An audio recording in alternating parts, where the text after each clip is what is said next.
on te dit tu drops à ce moment-là, sur cette face, et voilà, faut que tu fasses un truc de ouf, il y a plein de gens qui partent, des fois il y a l'hélico qui te filme. Tu peux être le numéro 1 mondial, et pourtant tu te dis encore je suis nul à quelque chose. On a un run très court, et si t'arrives à être bien et t'exprimer pleinement, t'es 2 à 3 fois meilleur. Pourquoi après tout on travaille encore ensemble alors que t'es déjà multiples fois champion du monde? Pourquoi tu continues? Si tu veux progresser, autant progresser sur tous les curseurs.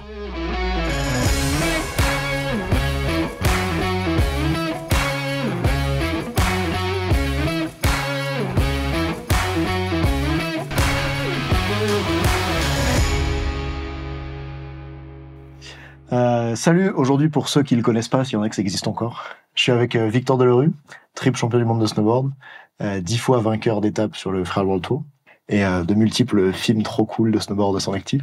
Je vous présente Nathan Delacoste, préparateur mental de sportif. Et je voulais qu'on prenne un moment maintenant pour débriefer un petit peu de l'accompagnement qu'on a eu en préparation mentale ensemble. Depuis 2019, on a commencé à travailler ensemble après que tu as eu ton premier titre de champion du monde. Et toi, tu te souviens à l'époque, c'est quoi les problématiques que tu avais? En fait, j'ai plein de problématiques différentes, mais ce que j'aimais, c'était que je pouvais venir te voir à chaque fois avec telle ou telle problématique, et à chaque fois, on arrivait à trouver une solution. Et du coup, de ça, j'avais la réponse à mes problèmes, et du coup, je pouvais évoluer à partir de ça. Donc, qu'est-ce que j'avais comme problème au début? C'était par exemple, des fois, j'avais 2 lignes. Donc, moi, je fais du freeride, je fais des compétitions de freeride. C'était surtout pour ça que j'ai besoin d'un préparateur mental pour m'aider à gérer ce stress-là, alors que j'ai du stress dans d'autres choses, mais là, c'était celui-ci que je voulais bosser avec toi. Ouais. D'ailleurs, c'est marrant parce que l'autre jour, je suis passé à la radio et ils m'ont dit « Attends, comment tu fais pour aider les gens à sauter des barres rocheuses de 15 mètres et tout? Qu'est-ce que tu leur dis pour qu'ils osent sauter ?» Et moi, je réponds qu'en fait, le travail, il se fait pas du tout là-dessus. Tu m'as jamais dit tu peux m'aider à sauter une grosse barre. C'était plutôt sur d'autres aspects que c'était... Voilà, donc par exemple, comme problématique que j'ai eue, c'était par exemple, des fois, j'ai 2 lignes. Donc moi, je fais des compétitions de freeride, on part d'un départ, on a une ligne d'arrivée, il faut faire la ligne la plus belle possible, avec le plus de sauts, le plus d'engagement, etc. Et des fois, j'arrivais pas à choisir entre 2 lignes, où j'avais un départ de ligne qui ensuite se divisait entre 2, et j'arrivais pas à choisir option A ou option B. Et toi, tu m'as aidé un peu à trouver une solution pour trancher. Donc au moins, ça m'allège, un petit peu l'esprit, et du coup, je peux être plus concentré sur ce que je fais. Ok. Je crois qu'il y avait aussi du stress au départ, ou dans le corps, tu te sentais pas parfaitement en état de pouvoir... Voilà, donc des fois quand tu rides en compétition, c'est difficile d'être dans un état où tu es aussi lucide et à 100% dans le moment que si tu rides en station avec tes copains et tout ça. Parce que là, tu prends le départ d'une compétition et c'est, il y a un ordre, on te dit tu drops à ce moment-là, sur cette face, et voilà, faut que tu fasses un truc de ouf, il y a plein de gens qui partent, des fois il y a l'hélico qui te filme et tout ça, donc c'est assez difficile d'être pleinement dans le moment présent. Et donc, on a commencé par travailler sur des trucs très simples comme la respiration, comme comment réussir à se calmer avant ton run, ou contrairement, si jamais t'es trop calme et que t'as besoin de te stimuler un petit peu par la respiration aussi, on pouvait travailler tout ça. Ouais. Et ça, c'est vrai que c'est les optimisations qu'on peut faire sur le terrain. Et dans ton cas, il y avait aussi des choses qu'on fait en amont par rapport à la perception que tu as de la compétition, de la concurrence, des enjeux, etc. Est-ce que tu peux en parler un petit peu de comment c'était pour toi avant qu'on travaille ensemble, peut-être les enjeux que tu avais en tête, et qu'est-ce que ça a changé quand on bosse dessus? Ouais, en fait, là, tu me poses cette question, mais on a travaillé tellement de choses pendant, pendant 4 ans ou je sais pas combien, donc c'est difficile d'avoir des exemples précis, mais par exemple, il y avait un sujet où à chaque fois, par exemple, tu peux te trouver un peu nul, même si tu gagnes une compétition, tu peux te trouver nul par rapport aux skieurs parce que t'as l'impression de sauter un caillou qui est la taille d'un gravier alors qu'eux, ils sautent des immeubles. Donc tu veux dire que même toi, qui es déjà champion du monde, qui fait des énormes films de montagne et tout, et ben, même en ayant déjà ce succès-là, t'es encore en train de te comparer comme nul par rapport à d'autres. Voilà, par exemple. On fait les séances ensemble. Exactement. Et ouais, ça, je pense que c'est intéressant qu'il y en ait qui l'entendent, ce truc de tu peux être le numéro 1 mondial, et pourtant tu te dis encore je suis nul à quelque chose. Et qu'est-ce que ça a changé pour toi qu'on bosse là-dessus? J'ai réussi à comprendre que déjà on fait pas le même sport, on n'a pas le même outil, pas les mêmes capacités, et du coup réussi à comprendre que moi je peux aussi faire des choses que eux peuvent pas faire. Par exemple en snow tu peux faire des tricks beaucoup plus style que eux, peut-être un peu moins des fois en ski, où tu peux faire par exemple des gros butters alors que pour eux ça c'est beaucoup plus compliqué. Donc c'était cool de voir aussi l'autre côté où au final tu peux être fort par rapport à un skieur. Ouais. Et c'est marrant quand tu dis ça parce que je nous écoute, tu vois, je me dis que quelqu'un pourrait se dire ah ouais mais en fait c'est une évidence, il y a pas besoin de faire de la préparation mentale pour ça. Et après tout ça a l'air assez évident ce que tu décris, tu vois, de ah moi j'ai mes qualités.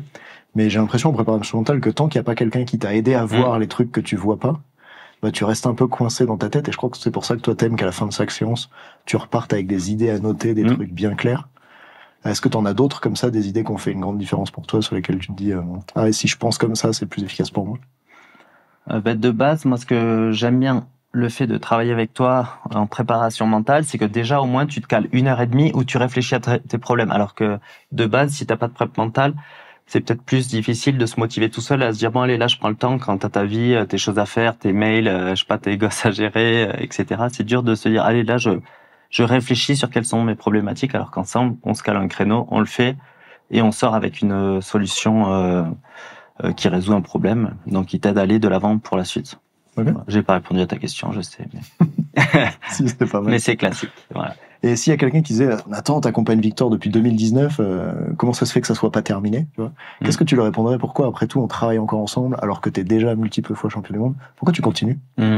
Parce que moi, personnellement, je trouve que j'ai toujours des problématiques, t'as toujours envie de progresser, et t'arrives jamais à être à 200%. Il y a toujours un petit quelque chose un petit grain de sable que t'as envie de réussir à éliminer pour plus avoir mal dans la chaussure, tu vois, par exemple, quand tu marches. Et ouais, le but, c'est d'évoluer, progresser, se sentir le mieux possible. Et en fait, même quand tu te sens bien et t'as résolu plein de problématiques, j'ai l'impression que t'as toujours une nouvelle petite problématique qui vient. Donc, t'as toujours des trucs à solutionner pour progresser, voilà. Okay, cool. Et puis finalement, je crois que des fois, c'est ce petit pourcentage de performance en plus que tu vas chercher qui fait une différence.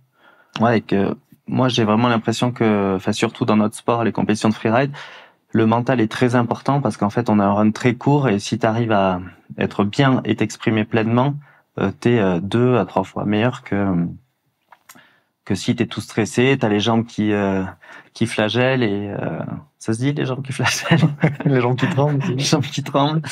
Et bon voilà. Ok.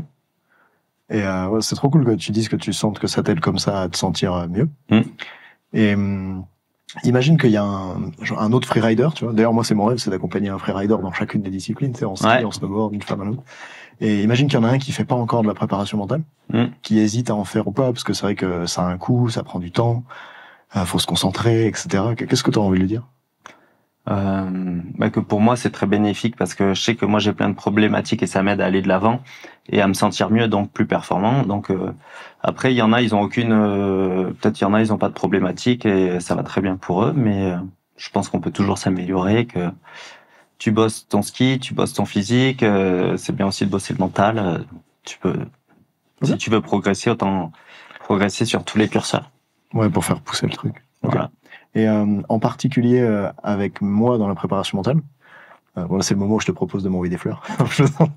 Mais tu vois, qu'est-ce qui te plaît en particulier, sachant que je trouve que j'ai certaines spécialités qu'on retrouve chez peu de préparateurs mentaux. Notamment, je connais très bien le snowboard et j'ai une façon de travailler un peu particulière. Est-ce que toi, tu pourrais en parler et dire ce que tu apprécies dans le fait qu'on bosse ensemble?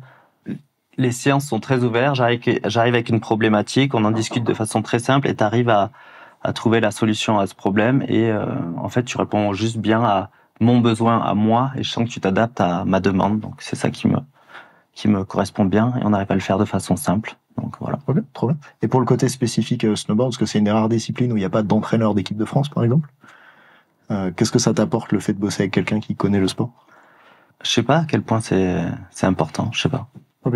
Bon, souvent les athlètes ils me disent que ça les aide à déjà, je sais que tu sais ce que je fais, donc quand tu me parles, ça a du sens, mais peut-être que quelqu'un qui connaît pas, il arriverait aussi à avoir un point de vue extérieur et être assez juste aussi. Ouais, c'est vrai qu'on peut être. Mais c'est sûr que c'est un atout. Ouais. Ok, cool. Est-ce qu'il y a un truc que tu as envie d'ajouter? Non, en fait, la préparation mentale. Non, si tu as envie de progresser, voilà, c'est toujours utile de progresser dans tous les domaines possibles, donc voilà, le mental, c'est aussi important. Trop bien. Merci Victor. Merci Nathan. Bonne saison pour enchaîner encore des gros runs. Yes. Merci.